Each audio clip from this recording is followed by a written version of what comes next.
جو لوگوں کو کھانا کھلاتے ہیں. حالات کیسے بھی ہیں, یہ نہیں ہے پیسہ ہے تو پھر ہی کھانا. وہ ابو طلحہ انصاری والا یاد ہے نا واقعہ, مہمان کو کر لیں حالات تنگ بھی ہیں تب بھی دوسروں کو کھانا, آخر آپ بھی بھوکے رہ لیں گے. یہ اللہ کے نبی کا مہمان ہے, یہ اللہ کے نام پر سوال کرنے والا ہے, یہ اللہ کے لیے خود حالات تنگ بھی ہیں تب بھی لوگوں کو کھانا کھلاتا ہے, اور روزے رکھتا ہے, راتوں کا قیام کرتا ہے, یہ اللہ کی جنت میں جائے گا. اور وہ جو عبداللہ بن سلام والی روایت ہے, عبداللہ بن سلام فرماتے ہیں جب اللہ کے نبی صلی اللہ علیہ وسلم نے ہجرت فرمائی نا مدینہ منورہ کے اندر, مدینہ طیبہ کے اندر, جامع ترمذی کی روایت کے الفاظ اور ہیں, باقی روایات کے اندر الفاظ کچھ اور ہیں. فرماتے ہیں جو پہلی بات ہم نے اللہ کے نبی صلی اللہ علیہ وسلم سے سنی تھی مدینہ جب آئے, پہلی بات کی فرمایا تھا افشوا السلام, سلام کو عام کرو. اس کا مطلب ہے کہ آپ وہ مصعب بن عمیر باقی لوگوں نے محنت کی, مسلمان ہو چکے, آپ گئے ہیں, اس کا مطلب جو پہلا آپ کا ایڈریس اور خطاب تھا وہ غیر مقبول, وہ انتہائی اہم بات ہے. اور ایک حدیث کے اندر الفاظ ہیں, سوال کیا گیا تھا کہ اللہ کے نبی صلی اللہ علیہ وسلم ہمیں بہترین اسلام کی خبر دیجیے, یہ بہترین اسلام کیا ہے؟ تو آپ نے فرمایا تھا افشوا السلام, سلام کرنا, ایک دوسرے کو سلام کرنا. تو صحابہ کا معمول کیا تھا, ایک جا رہے رستے میں درمیان میں درخت بھی آ گیا, آگے سے دوبارہ ملے ہیں, ایک اس طرف ہو گئے, ایک اس طرف, پھر السلام علیکم.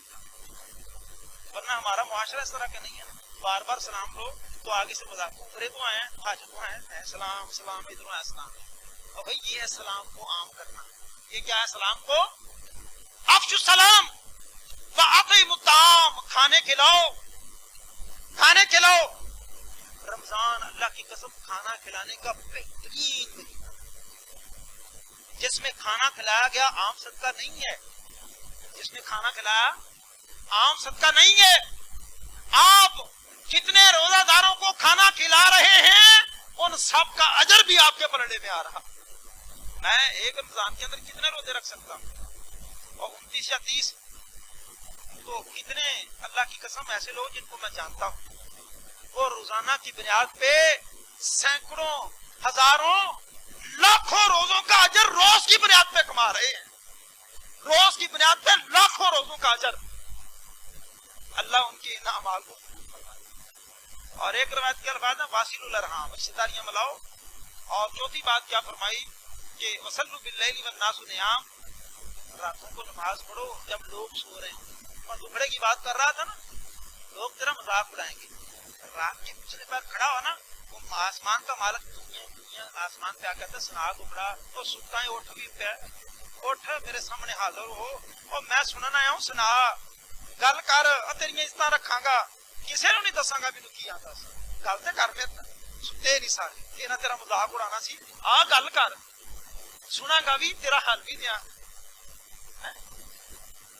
تدخلوا الجنت بسلام, یہ 4 کام کرو جنت میں آرام سے داخل ہو جاؤ, آرام سے داخل ہو جاؤ.